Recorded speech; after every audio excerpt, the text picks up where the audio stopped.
नमस्कार। वैसे तो इंदौर शहर में कई शख्सियत मौजूद हैं, जैसे लता जी का मकान यहाँ पर है, सलमान खान का बचपना यहाँ पर गुजरा, लेकिन हमने राहत जी को पसंद किया। हम भी राहत जी के लिए एक शेर सुनाना चाहते हैं कि वैसे तो कई शख्सियत मौजूद हैं इस इंदौर शहर में, वैसे तो कई शख्सियत मौजूद है ये इंदौर शहर में, लेकिन वो राहत कहाँ जो राहत इंदौरी में। नमस्कार, आप तक समाचार की टीम आज इंदौर आई है, वो शख्सियत के घर जिनका नाम है राहत इंदौरी साहब। वैसे तो राहत इंदौरी साहब वो ऐसी शख्सियत है, कोई तारीफ़ की मोहताज नहीं है। हम आज राहत इंदौरी साहब के लड़के वो सतलज इंदौरी हैं, उनसे भी मुलाकात करेंगे और जानेंगे राहत इंदौरी साहब के जीवन के बारे में और उनकी लाइफस्टाइल के बारे में। आप तक समाचार की टीम गुजरात से इंदौर सिर्फ राहत इंदौरी साहब की मोहब्बत में आई है, उनसे मिलने के लिए। अभी तो वो शख्सियत दुनिया में हमारे साथ मौजूद नहीं है, लेकिन उनके जो लड़के हैं सतलज इंदौरी साहब, वो हमसे मुलाकात करेंगे। उनकी जो शायरियाँ हैं, जो उनकी जो खुशनुमा मिजाजी है, उससे हर कोई एक इंसान वाकिफ़ है। तो मिलते हैं नेक्स्ट एपिसोड में राहत इंदौरी साहब के जो लड़के हैं सतलज इंदौरी साहब के साथ। उनका एक शेर मैं आपको सुनाता चलूँ, जो हमारे तनवीर भाई जो हमारे तंत्री हैं, हमारी चैनल के आप तक समाचार के हैं, वो बताते हैं कि लगेगी आग तो आएंगे कई घर जग में, यहाँ पर सिर्फ हमारा मकान थोड़ी है। तो मिलते हैं राहत इंदौरी साहब के लड़के सतलज इंदौरी साहब के साथ। और उनकी एक और शायरी भी हम सुना दें कि खामोश मिजाजी हमें जीने नहीं देगी, इस दौर में जीना है तो कोहराम मचा दीजिए। ये वही लाइब्रेरी है जहाँ पर राहत इंदौरी साहब बैठकर नई नई गज़लें और नई नई शायरियाँ लिखा करते थे। ये सारी जो ट्रॉफ़ीज़, ये सारे अवार्ड, इन्हें कहीं कहीं देशों से, कहीं कहीं वर्ल्ड के तमाम कंट्रीज़ में उनके मुशायरे होते थे और वहाँ से उन्हें ये ट्रॉफ़ीज़ मिलती थी।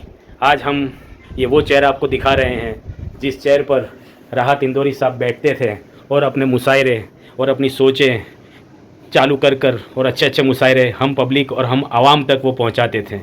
ये वही लाइब्रेरी है, आप देख सकते हो, जहाँ पर राहत इंदौरी साहब की काफ़ी किताबें, अलग अलग काफ़ी किताबें, उर्दू में, अरबी में, फ़ारसी में काफ़ी किताबें और काफ़ी अवार्ड्स उनके जो है वो यहाँ पर रखे हुए हैं। आप देख सकते हो आप तक समाचार के माध्यम से, ये वही रूम है जहाँ पर राहत इंदौरी साहब बैठा करते थे और ये वो चेयर है जिस पर राहत इंदौरी साहब बैठकर पूरा उनका जो भी मामूलात था, जो मुशायरे जो लिखते थे, जो उनकी सोच जो चलती थी, वो इसी रूम में बैठकर राहत इंदौरी साहब मुशायरे लिखा करते थे।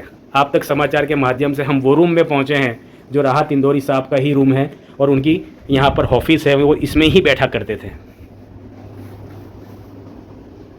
बीते करीब 40-45 सालों से मुशायरों में शिरकत करने वाले राहत कुरैशी का जन्म इंदौर में हुआ और उन्होंने अपनी ज़िंदगी का एक बड़ा हिस्सा इसी शहर में गुजारा।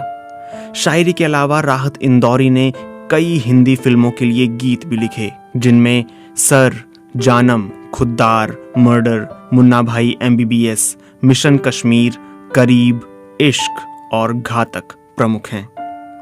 इसके अलावा उन्होंने रुत, मेरे बाद, धूप बहुत है, मौजूद और नाराज जैसी किताबें भी लिखी हैं।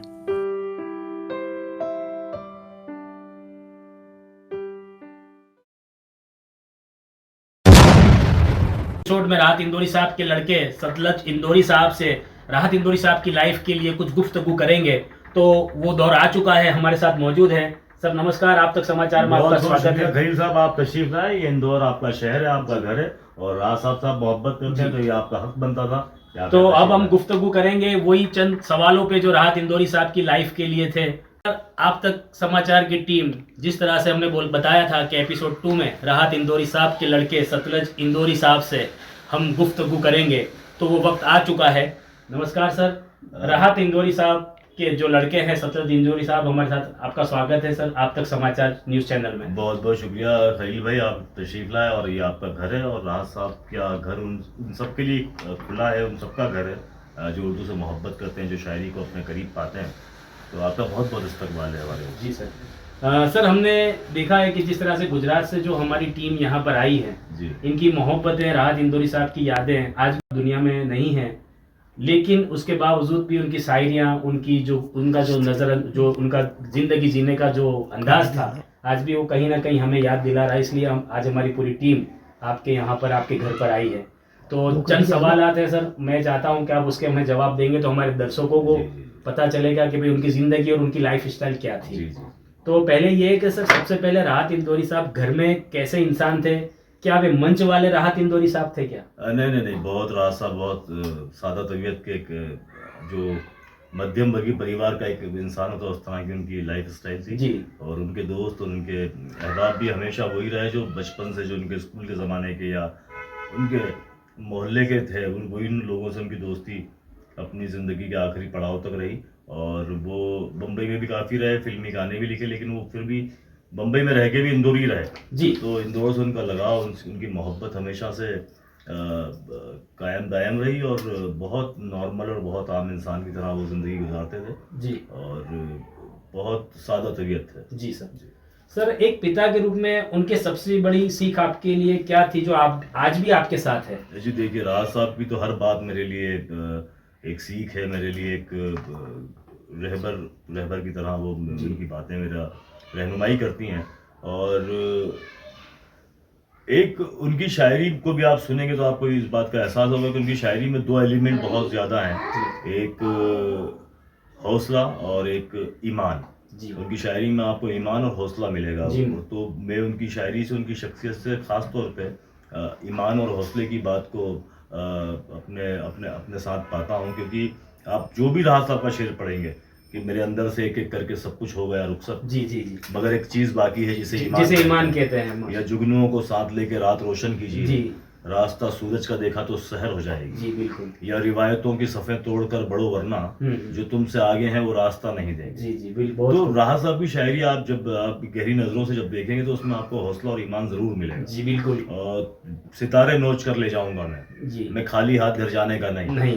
जिस जमाने में लोग और शायर खास तौर पे अपनी महरूमियों का रोना रोते थे कि मेला लगा है, मेरे पास कोई बहाना भी नहीं है, खिलौनों की दुकान है, बच्चों को क्या कहूँगा, खाली हाथ घर आता हूँ, खाली हाथ घर से जाता हूँ, इस तरह की टॉपिक पे शायर शेर कहते थे। उस जमाने में राहत साहब कह रहे थे कि सितारे नोच कर ले जाऊंगा मैं खाली हाथ घर जाने का नहीं। तो उनकी शायरी में सबसे बड़ी बात हौसला है। 1 मिनट। हाँ जी।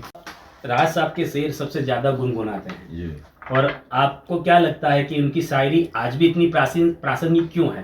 दरअसल राहत साहब ने हिंदुस्तान के हालात पे जो बात कही वो आज भी उसी तरीके से मौजूद है जिस तरह की जब कही थी जब थी।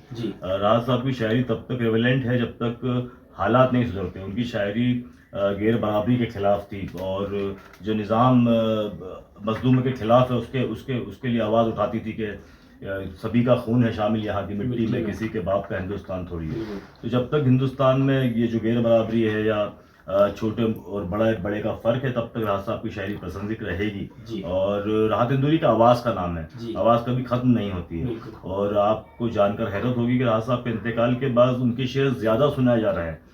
उनके अभी भी जो प्रोटेस्ट हुआ, जो दिल्ली में स्टूडेंट का प्रोटेस्ट हुआ, उसमें राहत साहब का शेर के लगेगी आँख तो आएंगे घर कई जब में, यहाँ पे सिर्फ हमारा मकान थोड़ी है, सबसे ज़्यादा इस्तेमाल किया गया है। तो राहत इंदौरी जैसी जो शायर हैं उसका वो एक आवाज़ का नाम है, वो एक जज्बे का नाम है, वो एक लहजे का नाम है। तो वो लहजा और वो आवाज़ ख़त्म नहीं हो सकती। जी बिल्कुल। सर क्या राहत साहब को पहले से ये एहसास था कि उनकी शायरी आने वाले समय में भी लोगों की आवाज़ बन जाएगी? देखिए, राहत साहब अपने वक्त को पेंट करने वाले एक शायर थे। उनकी शायरी में आप देखेंगे कि आज के दौर की तमाम तर सच्चाइयाँ यकजा हो गई थी और उनके शेर हर मौसम में पलट कर वापस आते हैं। अभी आप देखेंगे चुनाव के वक्त ज़रूर उनका शेर कोई कोट करता है कि लहू में भीगी हुई आस्तीन जीत गई, लहू में भीगी हुई आस्तीन जीत गई, चुनाव हार गए सब मशीन जीत गई, या सरहदों पर बहुत तनाव है क्या, कुछ पता तो करो चुनाव है क्या। तो हिंदुस्तान की जो राजनीतिक और जो सियासी उथल पुथल है वो उनकी शायरी का अहम मौजू था। और अफसोस की बात है कि हिंदुस्तान की सियासत में आज भी वो खराबियां मौजूद हैं, इसलिए राहत साहब की शायरी उस पर एक नश्तर की तरह असर करती है, हमला करती है। जी। क्या सर राहत साहब का ऐसा कौन सा शेर है जो शेर है जिसे सुनते ही आपको उनकी सबसे ज़्यादा याद आती है? दरअसल राहत साहब का हर शेर मेरे लिए तो मेरे दिल के करीब है, लेकिन अलग अलग कैफियत में अलग अलग शेर उनका मेरे जहन में आता रहता है और कदम कदम पर रहनुमाई करता है। जैसे एक शेर उनका मैं अभी पिछले दिनों मैंने किसी को सुनाया था कि ये जो मंदी का ज़माना है गुजर जाने दे, ये जो मंदी का ज़माना है गुजर जाने दे, फिर पता तुझको चलेगा मेरी कीमत क्या है। क्या बात है। तो राहत साहब के तमाम शेर में दिल के करीब हैं। जी सर, मुशायरे से पहले राहत साहब किस तरह की तैयारी करते थे? क्या कोई खास आदत उनमें पाई जाती थी? नहीं, ऐसा कुछ भी नहीं था। राहत इंदौरी साहब बहुत सादा थे और मज़े की बात ये कि शायरी से पहले वो पेंटिंग भी बड़ा दिल लगा करते थे। वो एक बहुत बेहतरीन पेंटर थे। उन्होंने कॉलेज में पढ़ाया भी, वो प्रोफेसर भी रहे, PhD थे, वो डॉक्टरेट, और इंदौर के इकाई के इस्लामिया करीमा कॉलेज में वो 10 बरस तक उर्दू के प्रोफेसर रहे।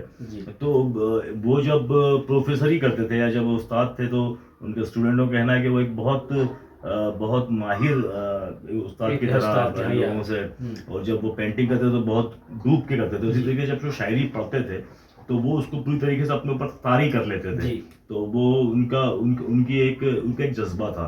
और मुझे लगता है कि उनके जैसा शेर तो लोग उनके आसपास कह लेंगे, लेकिन उनके जैसा परफॉर्मेंस करना भी बड़ा मुश्किल काम है। उनकी जो स्टाइल थी वो कॉपी करने पे इंसान मज़ाहिया शायर बन जाता है। बहुत से लोग कोशिश कर रहे हैं कि राहत इंदौरी बन जाए, लेकिन राहत इंदौरी बन नहीं पा रहे, क्योंकि उनकी जो स्टाइल थी, उनकी जो अदायगी थी, वो एक बहुत अलग थी। जी सर, क्या घर में भी वो अक्सर शेर सुनाते थे कि या सिर्फ मंच पर ही? नहीं, घर में वो शायरी नहीं सुनाते थे बिल्कुल भी, और बहुत मजाक बच्चों से करते थे, बड़े सादा थे, कभी डांटा नहीं हमको, लेकिन शायरी का इतना माहौल नहीं था। कभी कोई गुफ्तगू में कोई बात आ गई तो वो शेर पढ़ लेते थे। सर, उनके जीवन का सबसे कठिन दौर कौन सा था जिसके बारे में लोग कम जानते हैं? मेरे हिसाब से हम जो देखते हैं, हम एक ऐसे बेटे या मैं ऐसे इंसान को देखूं, तो मुझे तो उनकी ज़िंदगी कई दौर बहुत कठिन लगते हैं, लेकिन वो गुर्बत में भी खुश थे। मुझे इस बात का एहसास हुआ कि जब मैं ज़िंदगी भर, और उन्होंने कभी भी दौलत और शोहरत के पीछे इतनी भागा-दौड़ी नहीं की, और बहुत कम में वो खुश रहने वाले इंसान थे। तो हमारे लिए जो स्ट्रगल है वो उनके लिए आज़ादी थी, उनके लिए मस्ती थी, उनके लिए दोस्ती थी, उनके लिए तमाशा था। तो वो जिस वक्त 8वीं के क्लास में थे, तब से काम करना शुरू किया था एक पेंटर के यहाँ, वो पेंटिंग। अच्छा, 8वीं क्लास से? हाँ, बोर्ड साफ करना। हमारे दादा मिल मजदूर थे जी, और वो मतलब एक बहुत ही जिसे कहेंगे कि माली तो एतबार से कमजोर खानदान था जी। तो एक ये होता है कि भाई आपके पास बहुत कुछ है और खत्म हो गया तो अलग बात है, आपके पास कुछ नहीं है और कुछ मिल गया तो आप उसमें अल्लाह का बहुत शुक्र करते हैं। तो वो ऐसी तबीयत के इंसान थे, तो उनको कम में ही काफ़ी सुकून था, और जिसको हम स्ट्रगल समझते हैं वो उसको भी बहुत आसान, और उसमें भी अल्लाह की रहमत, और उसको मानते थे कि यार वो भी अच्छे दिन थे जी। आज अगर राहत साहब हमारे बीच होते हैं तो देश के मौजूदा हालात है जिस तरह पर, वो क्या कहते, क्या लिखते? जिस तरह हम देख रहे हैं जंतर मंतर पर बच्चों की आवाजों को दबाया जा रहा है, एक पेपर लीक होने के बाद उनकी जो मांग है वो एक सच्चाई की मांग है। स्टूडेंट क्या मांग रहा है? स्टूडेंट ये मांग रहा है कि भाई हम जो मेहनत कर रहे हैं, हम जो पढ़ाई कर रहे हैं, वो पढ़ाई के अंदर हमें न्याय मिले। उस न्याय में भी आज बच्चे डंडे खा रहे हैं, आज का युवा डंडे खा रहा है, लड़कियों को मारा जा रहा है, पीटा जा रहा है। जो राहत साहब इस दौर में अभी होते हैं तो इसके बारे में क्या बोलते हैं, क्या लिखते हैं? नहीं, राहत साहब लिख चुके हैं। राहत साहब का जो शेर है वो आज के दौर पे, आज के हालात पे बिल्कुल सटीक है कि सैलाबों से आंख मिलाओ जी, तूफानों से आंख मिलाओ, तूफानों से आंख मिलाओ, सैलाबों पर वार करो जी।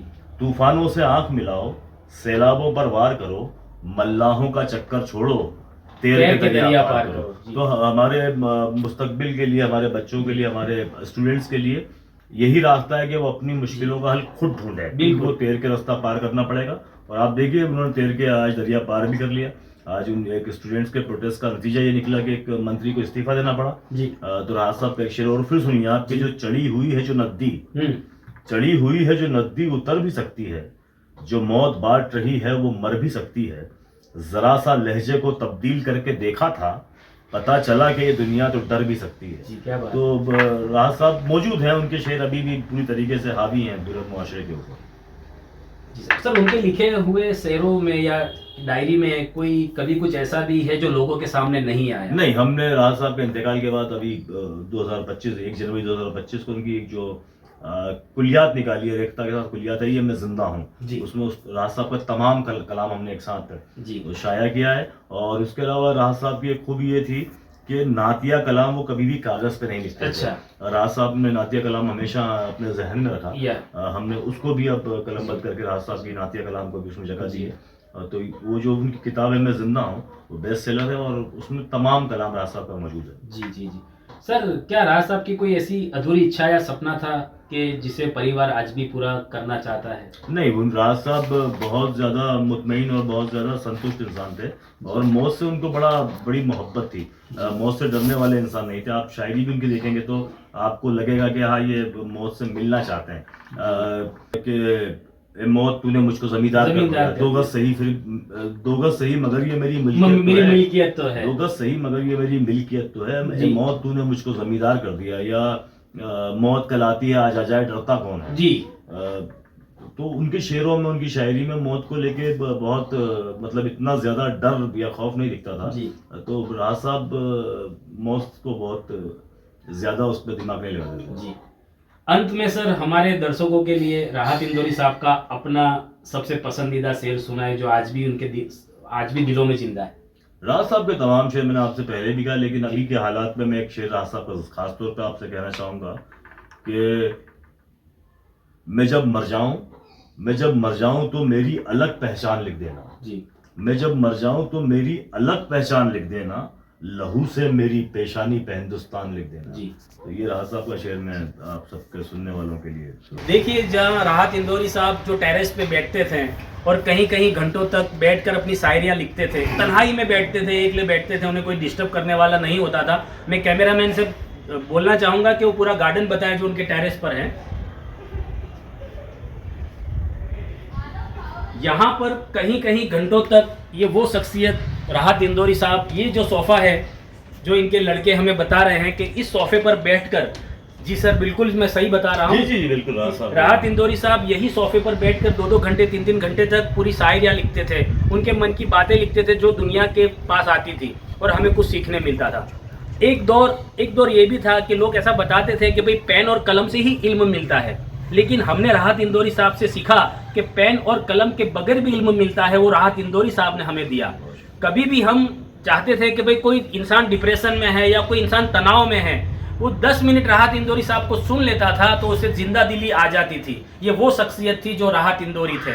हमारे को सर, हम आपसे ये जानना चाहते हैं कि ये जो गार्डन में यहाँ तकिए वकिए वगैरह रखे हुए हैं, तो क्या यहाँ पर उनका किस तरह का माहौल? बच्चे खेलना, राज साहब अपने पोते पोतियों के बड़े दोस्त बन गए थे। मतलब उनके जो पोते हैं पोतियाँ हैं उनके साथ अक्सर कर वक्त गुजारते थे। जब मुशायरे में तभी बिजी होते थे, वरना उनका ख्वाहिश होती थी कि हमेशा घर पे ज़्यादा वक्त बिताएं जी।